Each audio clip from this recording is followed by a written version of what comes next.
कुछ लोग दुनिया में बदलाव लाने के लिए पैदा होते हैं और रतन टाटा उन्हीं में से एक है।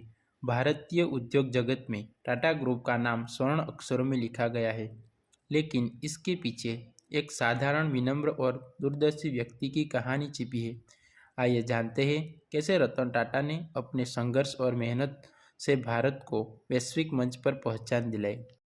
रतन नवल टाटा का जन्म 28 दिसंबर 1937 को एक प्रतिष्ठित पारसी परिवार में हुआ था, लेकिन उनकी जिंदगी इतनी आसान नहीं थी। जब वे मात्र 10 साल के थे, उनके माता पिता का तलाक हो गया।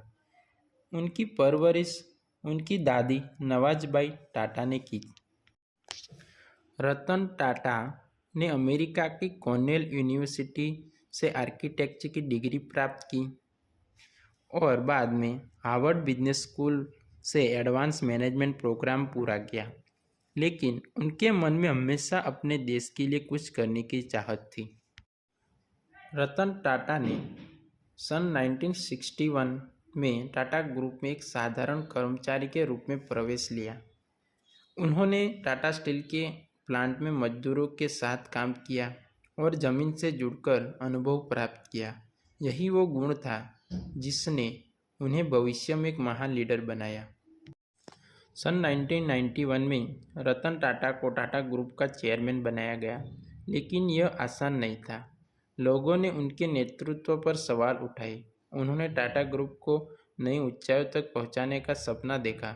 जब उन्होंने टाटा इंडिया कार लॉन्च की तो लोगों ने उन्हें नकार दिया, लेकिन उन्होंने हार नहीं मानी और यही से शुरू हुआ बदलाव। सर रतन टाटा ने हमेशा आम आदमी की भलाई के लिए काम किया। जब उन्होंने दुनिया की सबसे सस्ती कार टाटा नैनो बनाई तो यह एक क्रांतिकारी कदम था।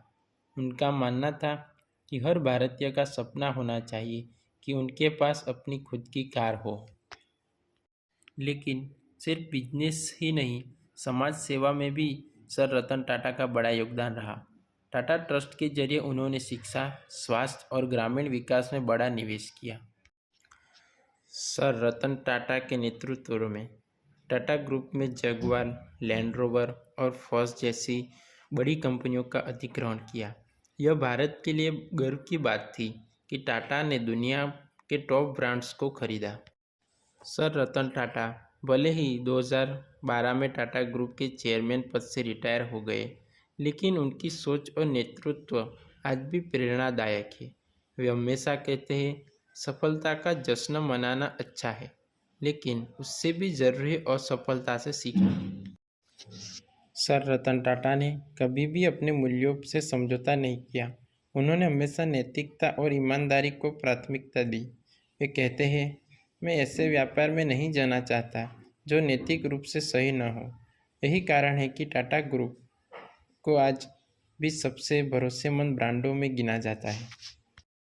सर रतन टाटा ने केवल व्यापार में ही नहीं बल्कि समाज सेवा में भी बड़ा योगदान दिया। टाटा ट्रस्ट ने शिक्षा, स्वास्थ्य और ग्रामीण विकास के लिए करोड़ों रुपए दान किए। कोविड-19 महामारी के दौरान उन्होंने हेल्थ केयर सेक्टर में महत्वपूर्ण योगदान दिया। सर रतन टाटा की कहानी हमें यह सिखाती है कि असफलताएं हमें मजबूत बनाती है।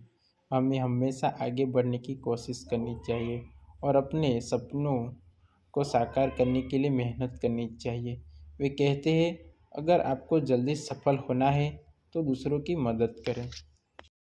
सर रतन टाटा सिर्फ एक बिजनेस टाइकून नहीं, बल्कि एक सच्चे इंसान और प्रेरणा स्रोत है। उनकी विनम्रता, दूरदर्शिता और समाज सेवा का जज्बा हमें सिखाता है कि सच्ची सफलता सिर्फ पैसा कमाने से नहीं, बल्कि लोगों की ज़िंदगी बेहतर बनाने में है। अगर आपको यह वीडियो पसंद आया हो तो लाइक करें, शेयर करें और हमारे चैनल को सब्सक्राइब करें।